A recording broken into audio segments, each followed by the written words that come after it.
All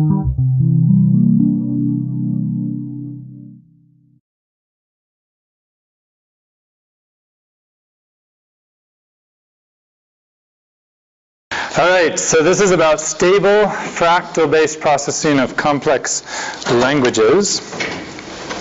And my abstract indicated a question which I thought would be of interest to this group. So let me start with that. What is grammaticality? So a standard idea is that grammaticality is well-formedness. So we have models of this. For example, something like, oh, that's interesting. Those are arrows.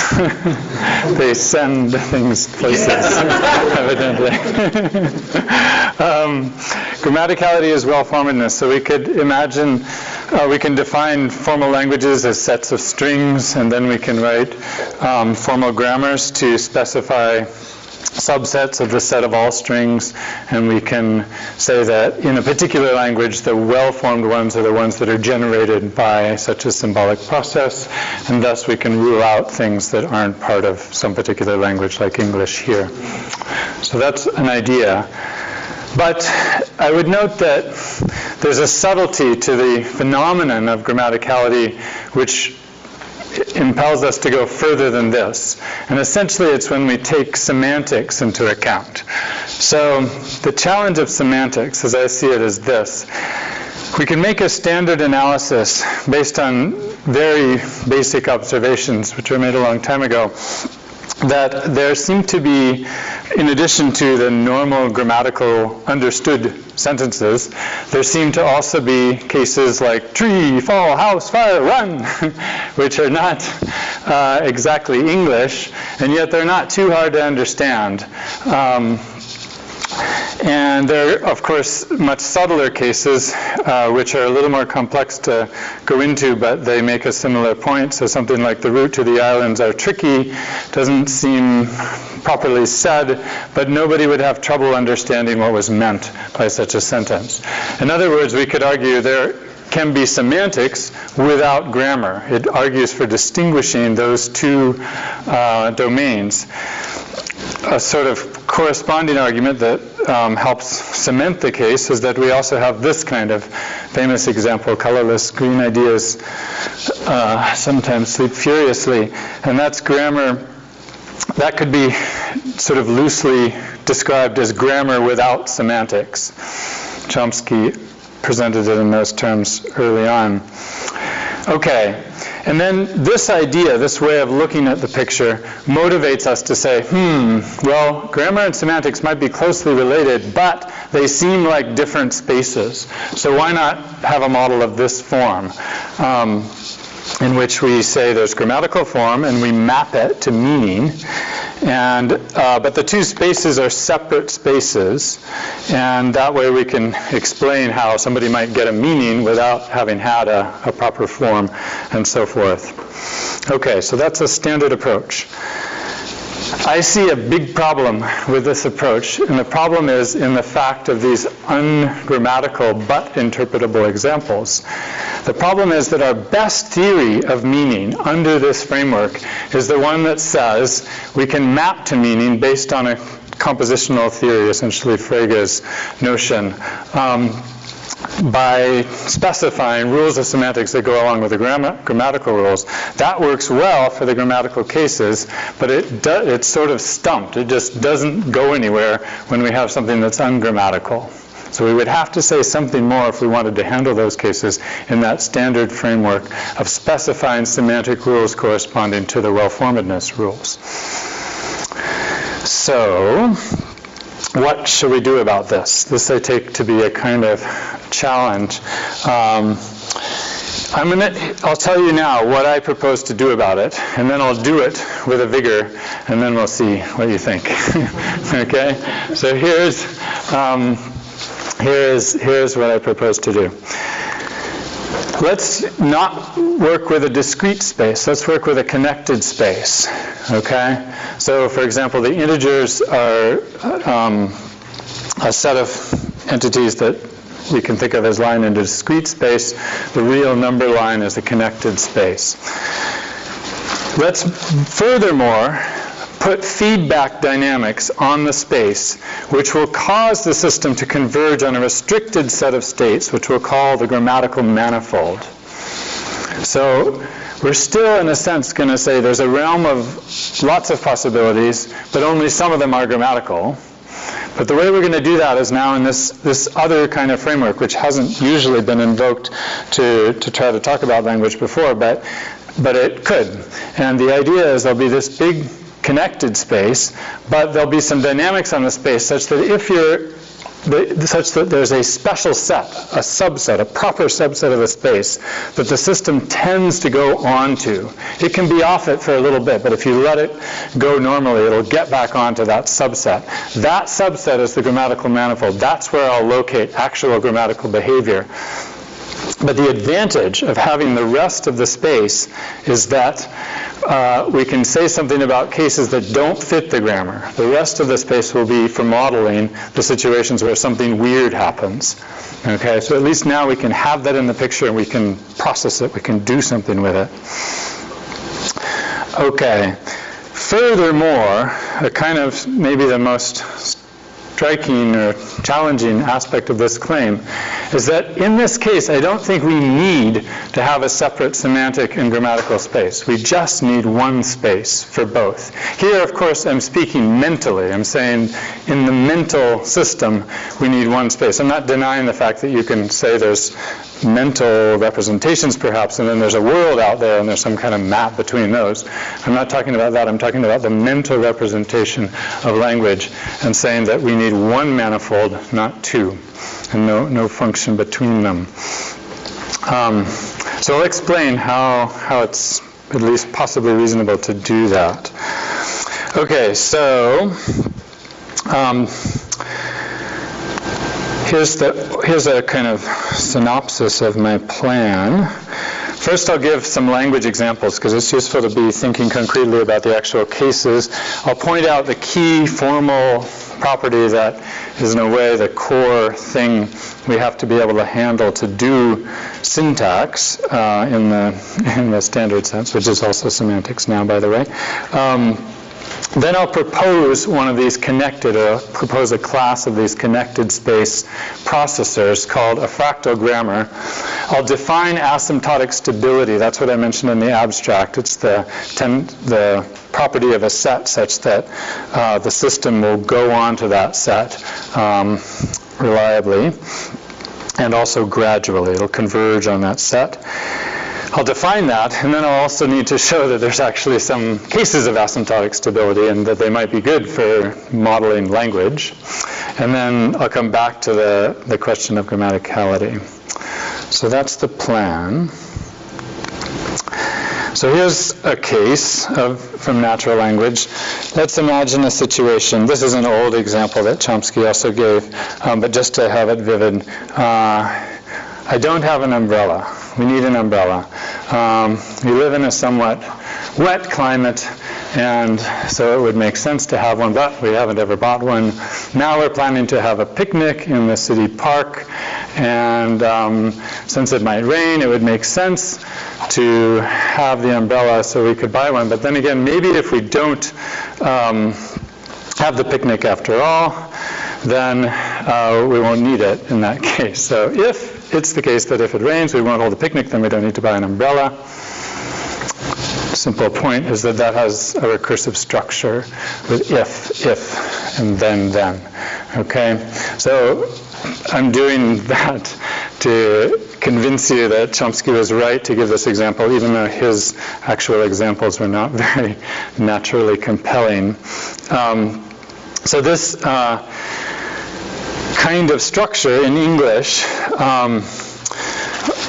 given some other assumptions about what else is in the language, requires us to say to generate the grammatical forms, we need some kind of recursive rule. And moreover, it's interesting to note that the pattern here of the ifs and thens that occurs in English is essentially that of the very basic context-free language, A to the N, B to the N. So that's the language that consists of these strings. Okay, the last two B's are not supposed to be next to each other. So that'll come up later. Just wanted to note that that's a pattern in English. This pattern is more richly evidenced in English and many other languages in relative clauses, or not this pattern, but a pattern closely related to it. So another famous example, the dog that the cat that the rat bit, followed, died. Famous partly because it's famously hard to understand, but it seems like it still goes with the grammar of English. The rules are all in place. And the problem is often said that it's a doubly center-embedded sentence. There's something hard about sentences that are doubly center-embedded. So that's, it turns out that that is also a kind of complex case that makes us have to think about what is the form of grammar in order to make a model of language structure that captures this kind of case. We're going to need to think carefully about exactly what form grammar should take. So when I take up this new model, I need to be able to handle these cases. That's why I'm mentioning them to you now. But let me also mention, as sort of an aside, but ultimately very motivating point, that there's also semantics facts here that are interesting. Namely, these cases are hard in examples like the one that I just gave you, but if we change the words, keeping the structure essentially the same, we can change the sentence to be much more easy to deal with. So, for example, a book that someone I knew wrote was published recently by MIT Press. If you look carefully, that's also got 2 embeddings or 3 concentric clauses in it. It's much, much easier to process. And people have speculated about why this is. Probably the most plausible explanation is that in this case, unlike the one at the top of the slide, the different noun phrases are very different from each other. And the roles they're playing in the verb expressions are also very different. So there's much less opportunity for confusion among things in this case. That's interesting. In particular, I think it's most interesting because if we're working with a classical symbolic grammar, which can indeed generate these kinds of grammatical sentences, there's no clear reason why it should have more or less trouble depending on the semantics of the noun phrases. It's a device for keeping track of embedded dependencies. So why should it be bothered, or more or less, depending on these semantic things? So that's something also that I'm interested in here that motivates going to a connected space model. Or also, just to emphasize some other kind of data, we can do this in psycholinguistics, collecting timing data, for example, or eye tracking data, and show that there are differences depending on the semantics of embedded clauses. Here, these ones at the bottom are only 2 concentric clauses rather than 3. They're both reasonable for English speakers, and yet if we use sensitive measurement techniques, we can still detect a difference between them when the semantics is not helpful. Okay, so all of that gives us some cases that are notable. Now, I said I was mentioning this primarily in order to identify the structural concerns, essentially to know what ballpark we have to be in order to do grammar for natural language. So let me remind you also of long-standing framework for thinking about structure of grammars of languages, namely the Chomsky hierarchy, which identifies a series of language classes, each one a superset of the previous one. And it's been useful, in fact, to ask the question, in this framework of different sort of degrees of more powerful expressive computing systems, where is natural language? And at present, the consensus is essentially that natural language lies maybe just outside of the second circle. It's almost context-free, but there are some things about it that are not context-free, but in some sense are often called mildly context-sensitive. So we know roughly what kinds of patterns in this sense appear in the range of natural languages. Let me also remind you that the Chomsky hierarchy is associated with not only classes of languages, but a set of mechanisms that can process those languages. These are listed sort of in the right-hand side of this diagram. I want to focus just on one of those right now because it's kind of the core workhorse one, and that's the Pushdown automaton. So the one that's for processing context-free languages. So here, remember that a Pushdown automaton is a device that consists of a finite state that controls a pushdown stack, which is a memory mechanism that holds symbols on it, and it operates in the fashion that as it puts symbols onto the stack, it only at any point has access to the last symbol that was added. And generally it turns out that we can define the context-free languages by describing them as the push-down automaton languages which start with empty stack and end with empty stack as they process symbols in the language. So there's a sense of the usefulness of this is that the push-down automaton kind of tells us about the working of a parser for a context-free language, and context-free languages are by and large one of the main things we need for natural language. So I'm going to focus on getting push-down automata to work in my new system. Okay, so now let me give you some other information about another realm of formal devices that are interesting and relevant here, namely dynamical systems. So this is where these connected space processing mechanisms arise, or at least where I heard about them from. So dynamical systems are systems that change, duh.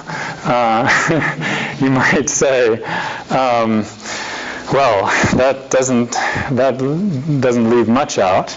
And if you're thinking mathematically, then you can also just set change to 0, and then it doesn't leave anything out. So what is the point? Why are we interested in this? It seems like a completely inclusive model. It is extremely inclusive. But it turns out that just choosing the perspective of thinking about systems in terms of how they change is valuable. That's the point I would like to push here. It's useful to formalize systems in terms of how they change. And then it turns out that actually within systems there are certain kinds of changing systems that are particularly interesting. They all count as dynamical systems, but the ones that we tend to focus on are ones that involve feedback interactions. So here are some examples of sort of famously studied dynamical systems which do rather interesting things. The planetary system, or a mass spring system, or a population system, or a ball rolling down the hill. Notice the feedback in each of these. For example, if the mass string is stretched a little bit, the mass on the string is stretched, and then we let it go, it'll be in a certain state of position and velocity. When we let it go, it'll change those things, and now the new values of those things will affect how it behaves henceforward. So in that sense, there's a kind of feedback loop in the behavior of these dynamical systems. Each change produces a new situation which then determines how the system will change after that. We can express this formally. I'm going to skip over these two slides. We can express this formally either in two ways that have been extensively explored. One is to write differential equations like dx dt equals f of x. Here you can think of x is a vector as well as a single quantity, and that's useful when you want to model more complicated systems. And we can also adopt an iterated map formulation. So here the state space of the system is going to be connected, like I've been emphasizing, but the update is discrete here. We're going to jump from point to point in a connected state space when we have an iterated map. So I'm going to focus on the iterated map version of this framework. So let me do a little bit of work to tell you about things that are in this realm.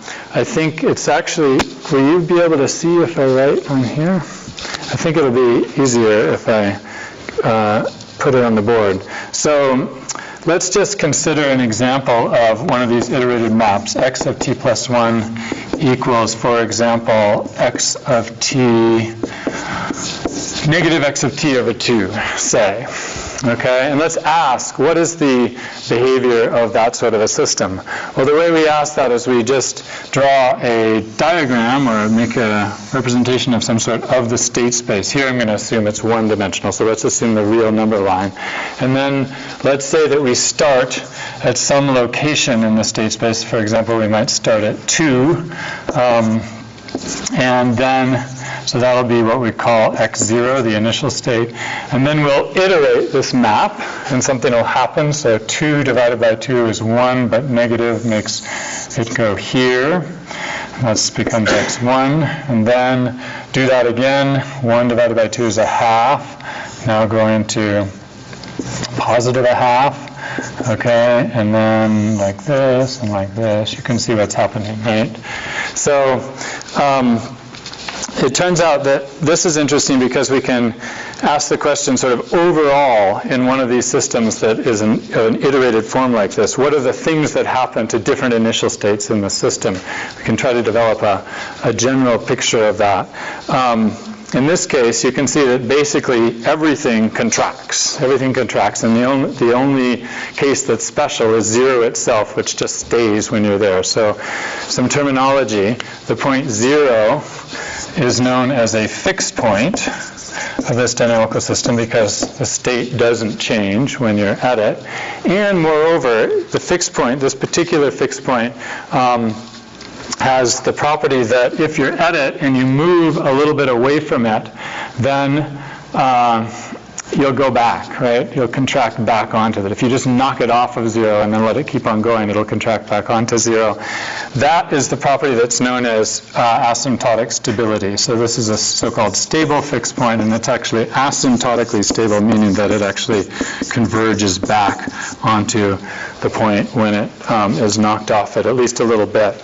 We require that for asymptotic stability, we require an eraser, that the system just needs to be able to be knocked off within some positive radius, and if it comes back on to the set, that's the candidate for being a stable set. If it comes back on from anywhere in that radius, then it counts as an asymptotically stable set. So now, that's the basic framework. Let me generalize it a bit. This is sort of canonical dynamical systems, and I want to push in some directions that are a little less canonical. So let me just mention the ingredients of those sort of further divergences. One thing we can do is we can say, this, first of all, it's just convenient to make a way of portraying these systems that allows it to all be very visible in one picture. So, and that's to do what's called a cobweb diagram. So let me do it like this with my x and y axes. But now I'm going to say, let's take, actually my function here was x of t equals plus 1 equals negative x of t over 2. I can graph that curve, that line, on the axes, and then I can say, when I'm going to explore what the system does, it'll be convenient if I just do it by mapping states through the line y equals x. I can do that in these one-dimensional systems. So I say something like, supposing I start at, say, here, and I'm trying to figure out what the system is going to do from here. Well, I can think of it as starting on the x-axis between whatever value I give here, but I can also, or this is 0, but I can also think of it as that axis can map onto the line y equals x, so start on y equals x instead, and then, this is confusing, reds and blues, but then I can just map to the function from that state on that manifold, and then think of it as here's the value that it maps to. It should be negative a half of it, and then from there map back to the function, and then from here map to there. So I can do these diagrams, which are essentially containing the same information that I was showing here, but just in a way where you can see how the function is governing it. Okay? Yeah. You were standing in front of the diagram as I drew it, sorry. So I started here, this is again my x0, and now I'm just saying, I can do the same calculation by saying, okay, I started at, let's say this was 2, and now I say, well, we'll just map to that point and find out where that, what vertical line goes to the function from there. That gives me that value. Then I go over to this line, and that'll tell me what x of t plus 1 is from 2. And then I go back to the function to get the next x of t and go over to the red line like that. And that's just another way of doing the calculation kind of graphically. I'm just showing you that so you can think of it in terms of these diagrams as well as in terms of this kind of picture. Now, having said that, there's a few other elements. One is, this is, we could say, how about instead of just having one function, we could have a couple of them. The interest of doing that is that then we can, it allows us to start doing languages. So now I'm going to adopt a slightly different set of constraints where I'm going to make my functions limited in their domain. So I'm going to do this, I'm doing the same thing here where this is basically the axis x of t, and this is the axis x of t plus 1. That's what that diagram's trick is. And now I'm going to say, well, supposing I put, first I'll put the diagonal line on it, and then I will put 2 different functions. So maybe I put something like this and that on here.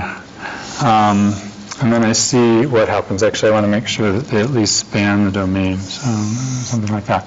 Okay. And now, if I start at a certain point, it's very easy using this new method to calculate what will happen, because I just start at a point like this, go over here, go over here, go over here. Oops, I'm not quite going to get high enough. A little bit higher. Go there, go there, go there. Now I'm over here. Now I go here. And I converge on that point. Okay? Now, imagine that I labeled these 2 functions. Let's call this one f1 and this one f2. Now what I'm getting out of this is a series of applications of the functions. In particular, in this case, I was able to apply f1 once, twice, thrice, 4 times. So I got 1, 1, 1, 1. And then after that, it was just 2's forever. That's what happened in that sequence. So this is nice because it's a little bit the beginning of language. It's the beginning of having sequences of symbols, albeit we're now talking about one-sided infinite strings of symbols, but that's a small change from the original formal paradigm, which just talked about finite strings of symbols.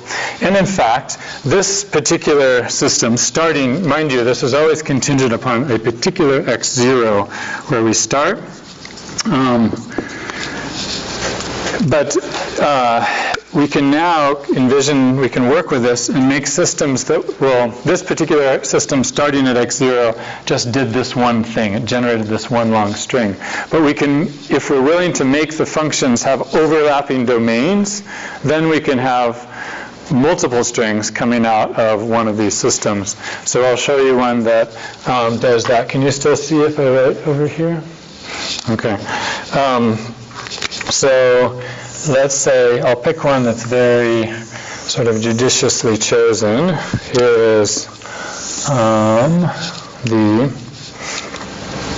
let's do this. Let's have a slope like that goes, oops, I want this to go pretty much to 1/2, and a slope like this, such that these are both of slope -1/2.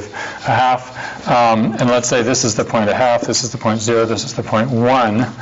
Now, if I happen to start with x0 right here, then I have a choice, right? I can either apply f1 or f2, and if I apply f1, I'll go like this, and I'll go forever toward that point. But if I apply f2, then I'm going to go like this. Okay, and so forth. So now I can say, starting from x0, there are actually two strings that come out of the system. One is the string 11111 forever, and the other is the string 22222 forever. So that augments the scenario. Okay. That augments the picture a bit, such that we can now have these kind of systems generating languages of multiple strings, which is a little more like what we normally talk about. I'm still going to work with the infinite, one-sided infinite string case. We can do all this with a one-sided finite string case as well, but it's sort of mathematically convenient to do it this way, so I'll stick with that for now. Okay, and then a little more info based on this example.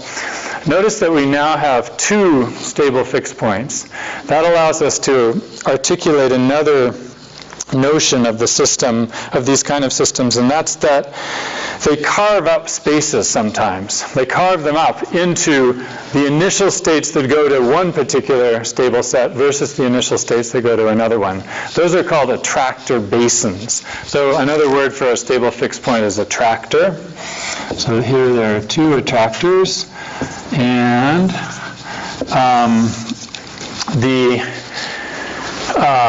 and then the set of points such that you converge on a particular attractor when starting from it is known as the basin of that attractor. So here the basin of this attractor is this set, basin of 2, and then the basin of this attractor is this set. So that's kind of useful. Incidentally, just to make the link a bit conceptually, when we want to start thinking of this as cognitive science or as models of language, attractor basins are going to be categories. They're a notion, they're kind of a formal notion that could underlie the notion of category. Okay, so what do I do with buttons? All of that is there. I'm just going to skip over it. And I've mentioned asymptotic stability as well. So that gives some groundwork for thinking about dynamical systems and using them to model formal languages anyway, sets of strings of symbols. Okay. Well, now we have to work a little bit harder. We want to start thinking about generalizing asymptotic stability to cases that involve languages that are more complex than these simple cases that I've just shown here. So let me show you, first of all, it turns out that in this way of doing things, we already know, and I've actually presented some work on this here a while ago, how to model various complex languages, essentially all complex languages in the Chomsky hierarchy, using these kind of systems. It turns out that in dynamical systems we get a variety of types of stability. The simplest kind is the one I've illustrated here, which is where you just have a single stable point with a basin perhaps around it. We also get things in other systems. Here I'm actually showing you cases that are with continuous differential equation systems rather than discrete because they're easier to picture. We can get something called a limit cycle, which is where the system goes on some sort of track forever, cycling around. Chaotic systems, which are now very famous, are actually also attractors. That's kind of an important point to keep in view. They're very wildly behaving dynamical systems, but they're bounded. They stay in a certain set and they converge onto that set when the system is not on the actual chaotic set. It'll go toward it rapidly or at some rate and then converge on it. So I note this because these are known types of stability in dynamical systems, going from the simple fixed points to sort of more complex cases. I'm now going into another case. I'm going to introduce a new kind of attractor, and this new kind of attractor is useful for handling languages. So this thing is called the systems that do languages are called fractal grammars, or I've called them that. They're actually called various similar things by different people. But what I'm going to now do is develop asymptotically stable sets for fractal grammars so we can have stability while processing language. Okay, so let me tell you a bit about fractal grammars. Here are more envelopes. So take a grammar like this one, which is interesting because it is a recursive grammar related to the examples I showed you from English at the beginning.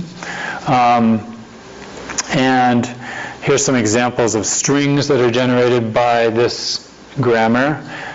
So for example, A, B, C, D, C, D. Basically everything is a sequence of the form A, B, C, D, and then you're allowed to embed arbitrary A, B, C, Ds within other A, B, C, Ds. That's the concept of this language. It can be modeled in classical terms by a pushdown automaton of the sort that I described before. Basically what the pushdown automaton needs to do to keep track of what can happen at any moment in the processing of a string from this language is keep track of those A, B, C, D phrases which have been initiated but haven't yet been completed. So it uses the stack to do that. It can basically put symbols corresponding to A, B, and C on the stack. It doesn't need to worry about D because D always completes a phrase. But for ones that haven't been completed, it has to keep track of did I stop at A or B or C, and then hold on to that information for the time when it comes back to finish the phrase.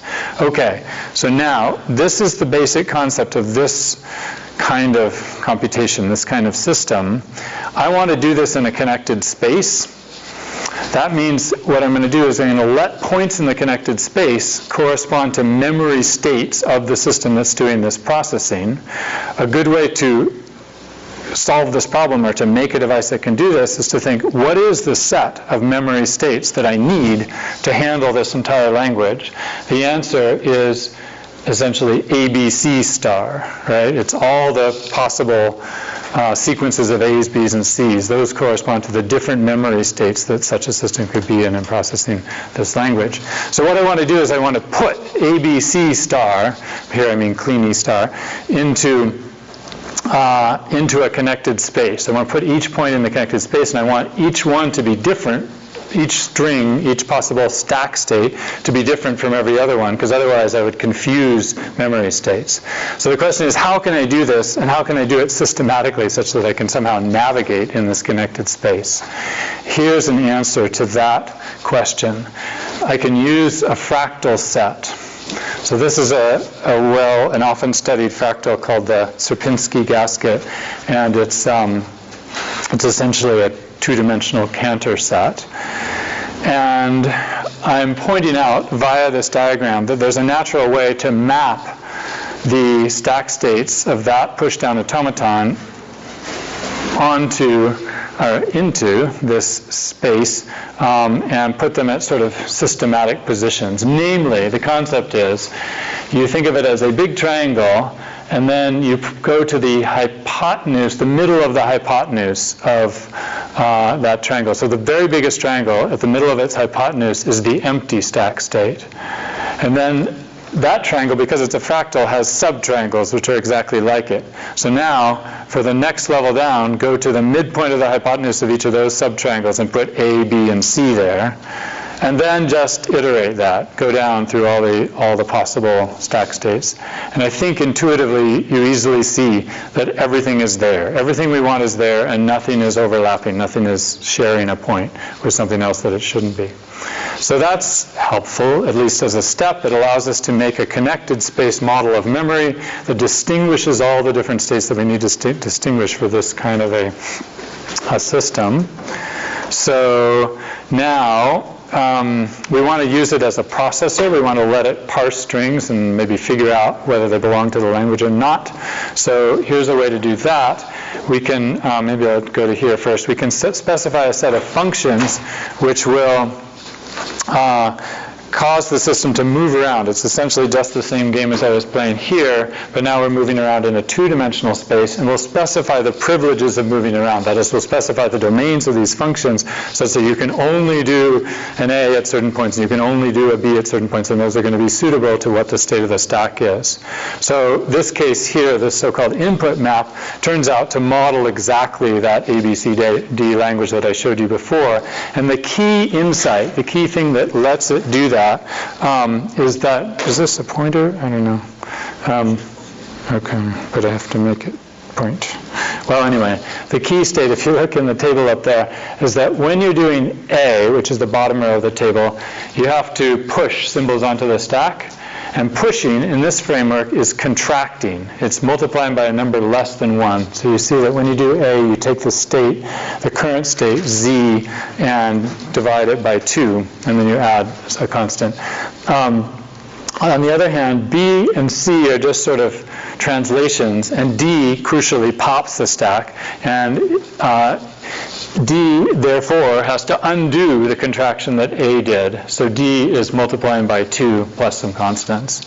This is how the system works and manages to keep track of the states, and it moves around. Here's the picture of it actually processing a relatively complex string, and starting from the initial state, which is labeled 0 here, going through all the symbols of the string and ending up back at the initial state at point 12D after it has processed every symbol.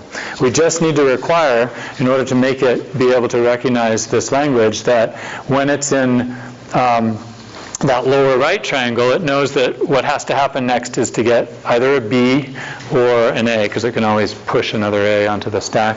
When it's in this lower left triangle, then the possibility is to get a C, or an A again. And in the upper left triangle, the only possibility is to get a D or an A.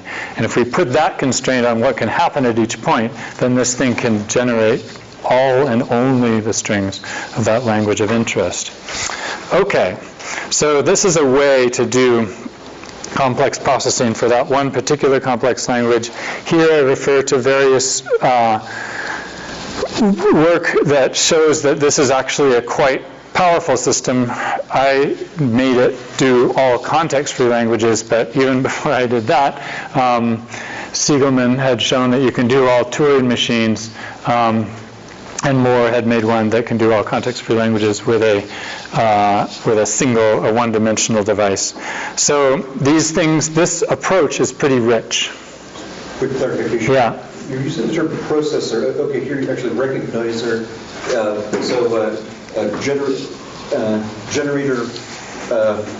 Generator versus and processor for parsing are a little bit different. They are a little bit different in the way we standardly talk about them. Let me just say for now that I'm using processor to encompass both, and generators and recognizer, and this kind of system can do both, no problem. It essentially easily handles both of them. Okay, so let me just point out, to stay oriented in this, some of the sort of what I'm proposing here as opposed to what is most familiar. So in this system, note that in a standard grammar, phrases are rules. So when you go through a phrase, you're basically doing one of the production rules of the grammar. In this case, phrases correspond to circuits where you go around and come back to the same point, or sometimes a point that's just different on one dimension. But they basically make cycles. So that's kind of the point of meeting, or a point of meeting between these two approaches. Here are some important differences. In fractal grammars, notice the space between the points. In symbolic grammars, basically all the points are just the points that you can legally generate. Here what we're having is all the grammatical states, but then we also have other states as well. And as I foreshadowed at the beginning, those are going to be useful for handling cases where ungrammatical stuff comes along. Also note a very key difference in this approach to those based on classical Turing machines, devices that are members of the Turing machine hierarchy.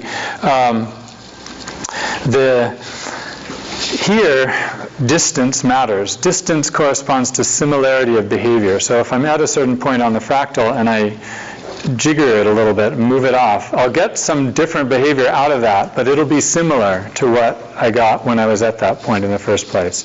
That sort of allows this thing to be a little flexible, to deal with noise, to deal with things that are sort of not quite what they should be, and still come through. Okay, so now the final task here is to get stability. So I've showed you how to do processing of complex languages in the, or I've shown you an example of that in these systems, and I've remarked that we can do lots of languages this way, but I haven't said anything about stability, and stability is desirable. The conundrum to address that is that attractors in classical dynamics are standardly defined for autonomous dynamical systems. That is, the system just goes on its own.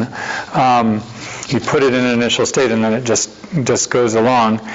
In this case, we're interested in driven dynamical systems. That is, we have a language that's associated with the system, and we want the language to be able to push the system in different directions depending on what needs to be said. Generally, there are multiple strings in each language, and so you can say, you can sort of start off a sentence one way and finish it in a certain way, or start it in a different way. And we need to be able to do that. And I'm saying we want to talk about convergence, but the trouble is if you're constantly thwacking the system with symbols from the language, then you're kind of controlling what it does. So how can you tell if it converges? How can you say that it's going back onto some set? Well, here's a way to think about that. I'll just describe it intuitively, and then I'll go over the formalism.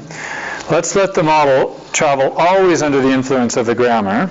In the cases like the one I showed you, note that it visits only a proper subset of the state space, which I said at the beginning is called the grammatical manifold. And at each visited point, only certain symbols can occur. That was the part about A, B, and C, only in certain regions. Now, at a certain moment, we'll perturb the system up to some small radius. And from that point on, we'll drive it under the grammar still. So we're basically thinking of the system as in a bath of the language that is its language. We can perturb it at some point, give it something sort of weird and unexpected, but then if it's stable, what we want to have happen is that if it's in the bath and goes for long enough time after the perturbation, it should come back onto that set, which is the one that it operated on without any perturbation or without any noise. So this is a way of conceptualizing the notion of asymptotic stability in a system that's driven by language. Okay, so now I'll do it a little once more with feeling, as one of my colleagues is fond of saying. Let's do it with symbols. I'll go through this quickly because I think it's good if I get to a point of questions, but we can also go back and look at it more closely later. So first of all, we say we want to be talking about multiple functions. I brought that up when I showed these systems. So we define an iterated function system as a finite set of functions on a connected space X. We define the one-sided infinite string language as a set of one-sided infinite strings drawn from a finite alphabet, sigma. And then we say, okay, here's another case. This one will just be useful for the kind of stability thing that I'm interested in here. So here's another one that has two functions. There was the one I did over there, functions. Now I'm making the two lines parallel to the y equals x axis, and also you'll note overlapping a certain amount in their domain. And I can start at some point x0 and see what happens when I drive this under a language. So in this case, I'm going to have a language that's suited to those two functions, but I happen to have chosen one here that works well, namely the language shown by this finite state device on the right-hand side of the screen, which basically generates strings of up to 2 ones followed by corresponding 2s, and in a sequence. And then I can drive this system with that language, and as it happens in this case, I'll just stay on a certain sub-manifold of the state space. In fact, it's only 3 points that I ever visit under this language, as shown by this cobweb diagram here. Okay, so there's a manifold, a grammatical manifold of this language, and now I have to define another notion, which is that of a labeling.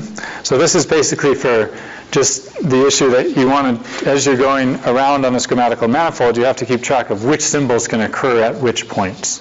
So we'll do that by saying, well, suppose you're driving it with the language from the initial state, and you just drive it in all possible ways, all strings of the language forever.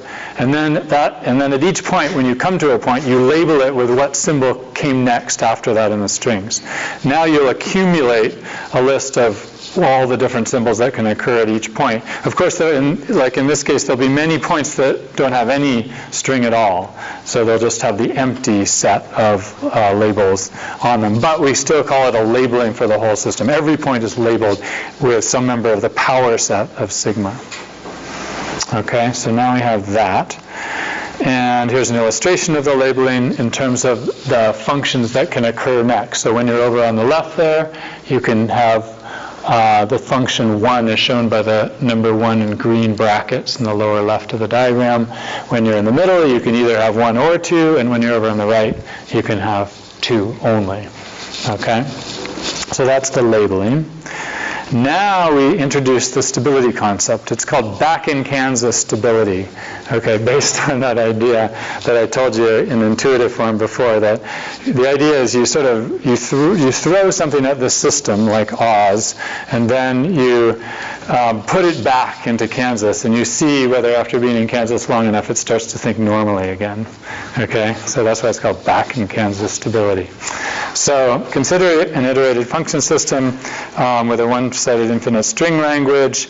If upon perturbation within a radius delta of a point in the labeling, followed by an infinite set of strings drawn from L, if it's the case that then you go back onto the labeling, doing all the right moves at each label, or converge on that labeling. We have to be a little careful about how to define convergence when all these symbols are mixed in, but it's not hard to do. Then we say it has back-in-Kansas stability. So notice that we're actually allowing, this is a little bit strong in the sense that it has to be the case that when you are at a point, you get perturbed, and then you're driven forward by the language. You can be driven forward by anything in the language, and you have to go back under that driving. So it doesn't matter which string, which sequence of symbols you follow forward from that point. I'm insisting that you have to end up back on the set under that string of symbols. Okay, so that's in some sense a strong kind of stability. Now I'll go back to the cases that have been studied. Here's the fractal grammar I showed you before, testing it as it is, and noting, sadly, that it's not back-in-Kansas stable. Okay, it's what happened. So what I'm doing is I'm saying take this system, run it on the grammar, now perturb it at some point, and see where it goes as I run it more under the grammar after that. I want it to come back onto its fractal, onto the blue set in the left, but here in the graph in the upper right, I'm showing in the red points all the points that it goes to after the perturbation. And what I find, if I measure the distance of those points from the grammatical manifold as shown in the graph on the bottom, then it just consistently is staying far away. It sometimes goes back close, but then it always goes up far away again to a certain distance. So it's not back-in-Kansas stable, unfortunately. Here's just another similar case. This is a sort of one-dimensional case that Moore studied, a different framework a little bit, but showing that the same problem holds there. Okay. So now I'm going to show you that the problem is just that I didn't choose the right fractal grammar. There's a way to design these fractal grammars such that they will be asymptotically stable in this sense. And what I'll do is just the sort of rest here is to give you an example of a simple case first, namely A to the n, B to the n, that particular language which I mentioned at the beginning, show that I can do that stably.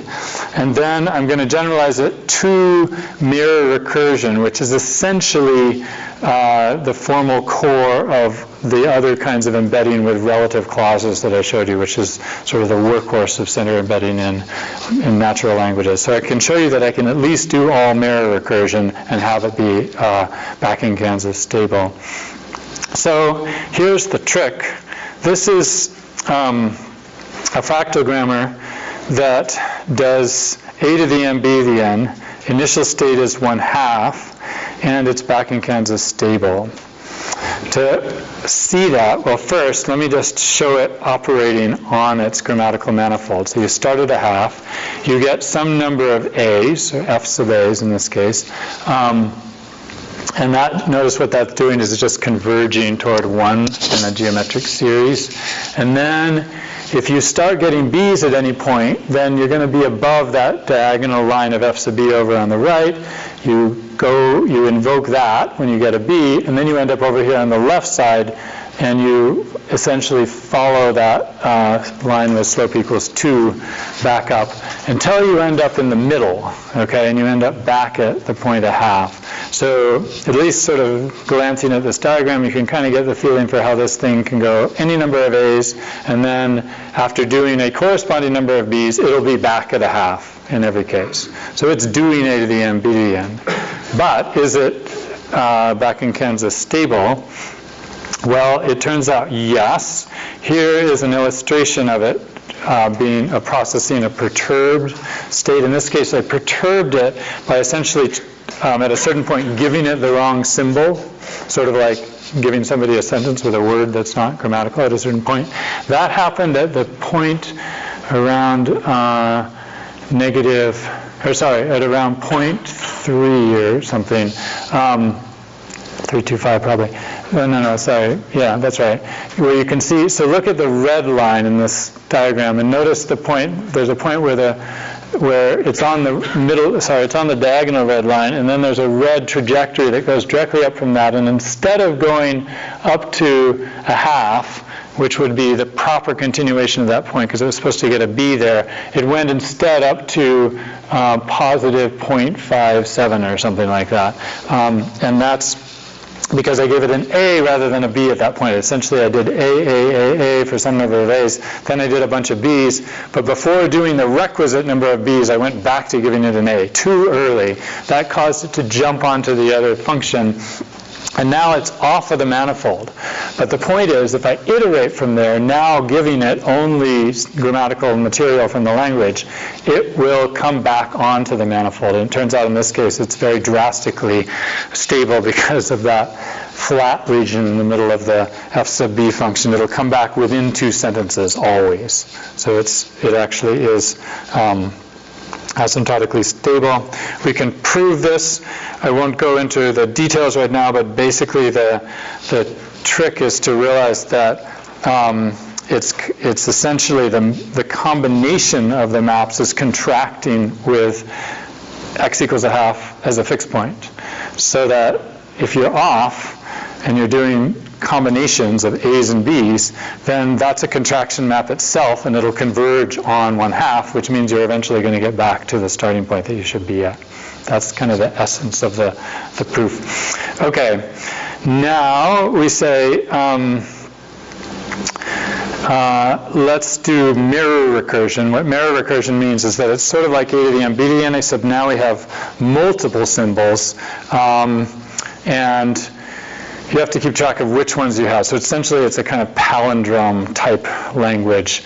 You get a series, in this case I've just illustrated one, where you can get a series of A's and X's, and then A has to be matched by B and X has to be matched by Y, and it's in reverse order, so you can get all those kind of combinations. So you can do that with 2 different symbols like A and X matched to B and Y, but you can also do it with an arbitrary number of symbols, and there you start getting close to being in the situation in natural language where you have lots of words that can be noun phrases, and then they have to be matched by corresponding verbs and so forth.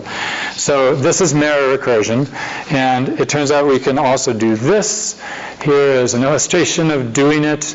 I won't go into the details, but essentially the concept here is that we're going to be cycling in a higher dimensional space. Actually, you only need 2 dimensions, well, for the one that I just showed you. And you're going to do the same kind of contracting off toward one point when you're pushing symbols onto the stack, the A's and X's in this case, and then you're going to do expansion back of those pushes when you get B's and Y's, but there'll be a sort of middle region of the space, that big rectangle in the middle of the state space there, that just sort of collapses the whole thing onto 0. So it'll trap things that go off and bring them back where they're supposed to be. It's just the same principle as the last proof, but just involving a more complex set of states leading into that collapse. Okay, so here's some tests showing that the system, in fact, doesn't do like the ones I showed you before. I first show in the upper left processing grammatical structure, and there everything is perfectly on the fractal. Then on the right, I've perturbed it. I don't know if you can see very well, but there's a few little red circles that show up when I perturb it, but there's just a few. They go along for a while, and then they quickly disappear because then you're back onto the blue. And then this bottom graph is actually showing you the divergence over time. So initially a big divergence is then reduced to 0. It's back on the grammatical manifold. Okay, so we can do that generally, and as I said, so that gives us kind of a framework for doing grammar in a different way, doing it in a connected space. And I would say the sort of basic payoff that we have, just operationally in terms of modeling things, is now we can deal with ungrammatical stuff, and we won't be just flummoxed by it. We won't be just stuck, which I said was the kind of problem with classical approaches to things that are not fitting grammar well. Instead, what will happen is if something strange happens, it'll throw us out into the white space around the fractal, but then as we keep on going, presuming we get more grammatical stuff, we'll come back on. So we can do that. So now, let me just highlight what this is saying about grammaticality itself and what it is. Recall again the standard approach, which says there are two spaces of grammar and meaning. I'm now saying there's just one space, and if the system is perturbed slightly, as shown as I've written in the middle of this slide, then it returns to the grammar meaning manifold. Notably, if it's perturbed too much, it won't return. This is where the notion of the attractor basin comes in. Attractor basins have the property that if you perturb within the radius, then you'll go back where you're supposed to be. But if you really knock it off and you end up in a different basin, then you won't go back to where you're supposed to be, and you may be stuck in some kind of place. So that's what happens when you give. I want to emphasize that we know empirically that there are kinds of difficult sentences which people don't make sense of as well. So here's a case of a so-called island violation, who to the girl who photographed like anchovies, which seems like it should be parsable, but people just can't get back on. And now coming back to the sort of core motivating thing that I introduced at the beginning, where I pointed out that the basic data seem to point to there being semantics as separate from syntax. Let me now try to clarify how I'm having those data without having to make that assumption that semantics is separate from syntax. What I'm basically saying is that processing of something like tree, fall, house, fire, run, or the route to the islands are tricky, is that you're getting something that's a wrong sequence, so it's not allowing you to actually get the semantics that you would have gotten if you'd gotten exactly the right sequence, but it's just putting you off a little bit from that, and then because you're continuing to use your language processing after you get that weird word, you end up getting back on to the structure that you needed in the first place. And if you're still in the same attractor basin, then you're going to get the same meaning out of that, because you haven't been knocked far enough off to get a different meaning. So it seems like that string is mapping to that meaning. In some sense, that string is not really mapping exactly to that meaning. It's mapping to a slightly weird meaning, but one that you end up going back to the meaning that you prefer from very quickly. So that's the way that I'm capturing that particular fact about grammaticality. Plus, I'm still, I'll tout, still doing all the well-formedness correctly. So, concluding, there's a picture of one of the grammar, maybe now want to call it a grammar meaning manifold map, showing the processing from, this is a model that we ran, and showing in the green blobs the sort of region of the attractor basin, such that it still stays on. Okay, and then the conclusions: connected space grammars can handle the rich range of complex structures the natural languages exhibit. They offer an alternative approach to the phenomenon of grammaticality and the notion of contrasting syntax and semantics. Here they're doing one space, but with dynamics on that. Grammatical behavior is, putting it simply, an attractor. That's the model of grammar. And it allows us to model the processing of both grammatical and ungrammatical input. Thank you.